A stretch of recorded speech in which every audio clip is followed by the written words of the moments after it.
Semi Jude silk ഫാബ്രിക്കിൽ വരുന്ന സൽവാർ സെറ്റാണ് നമ്മൾ ഇന്ന് കാണുന്നത്. 4 ഷെയ്ഡിലാണ് നമുക്കിത് വന്നേക്കുന്നത്. അതിൽ നല്ല രസമായിട്ടുള്ള ഷെയ്ഡ്സ് ആകട്ടെ. നമുക്കൊരു ബ്രൗണും ഗ്രേയും കൂടെ മിക്സ് ചെയ്തിട്ട് വന്നിട്ട് അതിൽ എംബ്രോയ്ഡറി ചെയ്തിട്ടുണ്ട്. ചെറിയ മൈന്യൂട്ടായിട്ടുള്ള സ്വീക്വൻസ് ആണ് കൊടുത്തേക്കുന്നത്. സാൻഡൂൺ സിൽക്കിൻ്റെ ബോട്ടവും ദുപ്പട്ട നമുക്ക് കാന്താ വർക്ക് പോലെ പ്രിൻറ്റഡ് ആയിട്ടുള്ള ദുപ്പട്ടയാണ് വന്നേക്കുന്നത്. ദാമനൊക്കെ വരുമ്പോൾ നല്ല രസമായിട്ടാണ് ഇതിൻ്റെ ദാമൻ ഏരിയ വരുന്നത്. നെക്സ്റ്റ് ഷെയ്ഡ് നമ്മൾ കാണുന്ന ഗ്രീൻ കളറാണ്. പിന്നെ നമുക്കൊരു മോവ് ഷെയ്ഡിൽ വരുന്നുണ്ട്. ലാസ്റ്റ് ഒരു ലാവൻഡർ ടോണിലാണ് വന്നേക്കുന്നത്.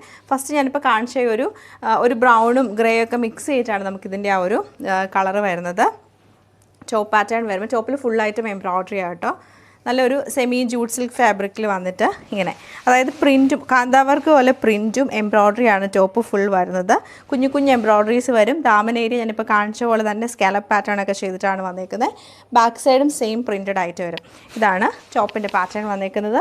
ദുപ്പട്ട വരുമ്പോൾ നമുക്ക് പ്രിൻറ്റഡ് ആയിട്ടുള്ള ദുപ്പട്ട, ബാക്ക് സൈഡ് പ്ലെയിൻ ആയിരിക്കും. ഇങ്ങനെയാണ്. നല്ല രസമായിട്ട് ഈ ഒരു സൽവാർ സെറ്റ്. ഫുൾ പ്രിൻറ്റഡ് ആയിട്ടുള്ള ദുപ്പട്ടയാണ്. ബോട്ടം സാൻഡൂൺ സിൽക്കിൻ്റെ പ്ലെയിൻ ബോട്ടമാണ്. നമുക്ക് സെയിം പാറ്റേൺ നല്ല രസമായിട്ടുള്ള ഗ്രീൻ ടോണിലാണ് വരുന്നത്. ഇതാണ് ഇതിൻ്റെ ക്ലോസർ ലുക്ക് വന്നേക്കുന്നത്. ഫുൾ പ്രിൻ്റ് ആണ്. നമുക്ക് ഒറ്റയടിക്ക് നോക്കുമ്പോഴത്തേക്ക് ഒരു കാന്ത എംബ്രോയ്ഡറി ആയിട്ട് ഫീൽ ചെയ്യും. ബോട്ടം പ്ലെയിൻ ബോട്ടം തന്നെയാണ് പെയർ ചെയ്തേക്കുന്നത്. ബ്യൂട്ടിഫുൾ ആയിട്ടുള്ള ഒരു മൗവ് ഷെയ്ഡിലാണ് ഈ സൽവാർ സെറ്റ് നമുക്ക് വരുന്നത്. ലൈറ്റ് ലാവൻഡർ ടോണിലാണ് സെയിം പാറ്റേൺ ഇതിൽ റിപ്പീറ്റ് ചെയ്തേക്കുന്നത്.